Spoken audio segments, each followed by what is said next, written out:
We were just walking. A regular evening, cool air, warm streetlight glow. I was holding Jen's hand, and we were chatting about nothing. "Want pizza later?" she asked. "Sure, with anchovies." Chris, are you serious?" We were passing the old house on a corner, a large Victorian mansion, long abandoned, paint peeling, windows dark, garden overgrown with weeds. There were many rumors about it. Supposedly some professor lived here before, then disappeared, or moved away, or burned in his own basement. Versions differed, but one fact remained. No one had been in the house for a long time. And yet the phone inside started ringing. A steady, persistent sound. Not from a mobile phone, but from a landline. Jen and I stopped. "Do you hear that?" She squeezed my hand tighter. "Yeah." The ringing continued, steadily, sharply breaking the evening silence. "Maybe we should go in?" I don't know who suggested it first.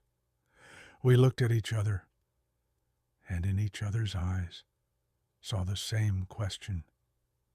What if it's important? The door turned out to be unlocked. Inside it was dark, smelling of dampness and dust. In the light of our phone flashlights, we saw the hall, stairs going up, a long corridor, open doorways to empty rooms. The ringing was coming from the living room. On a small table by the wall stood an old rotary phone, gray, with a cracked cord. The ringing didn't stop. I stepped forward, slowly picked up the receiver. "Hello?" Silence on the line. I was about to hang up, but at that moment I heard breathing, heavy, muffled. "Chris," I froze. "Who is this? You know." I stood still. The voice, it was strange, muffled, as if the person was speaking through interference or underwater. "What the hell?" "Chris, Jen." I felt Jen convulsively squeeze my hand. "Is this some kind of prank?" "You opened the door, Chris," the voice whispered. "Now it can't be closed." We ran away, just flew out of the house, slamming the door. But the next evening, the phone rang at my house, at exactly the same time. I didn't pick up. Then it rang at Jen's. We checked the numbers. It always showed unknown. After a few days, we started seeing it. Outside the window, among the trees, in mirror reflections, in a murky puddle on the asphalt. A figure, tall, dark, blurry, as if made of television static. We tried to ignore the calls, but on the 6th night, I woke up to find my landline phone receiver lying on my chest. I don't remember picking it up. "You're listening to me, Chris," said the voice. At that moment, I realized it was already close. "You're listening to me, Chris." I gripped the receiver. The room was too quiet. Jen was sleeping beside me, but the air around seemed frozen. "Who are you?" I whispered. "Doesn't matter. What matters is what I know." I swallowed. "What do you know?" "About the river, Chris." I stopped breathing. "About that night," the voice continued, "when you said you wouldn't tell anyone."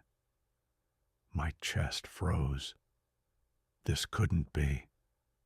No one knew. 10 years ago, when I was 16, me and 2 friends were hanging out near the old dam. Evening, alcohol, stupid teenage bravado. Lucas decided to show off a trick, jump from the cliff. I remember his laugh, remember how he said, "Hold my stuff, guys, if I drown.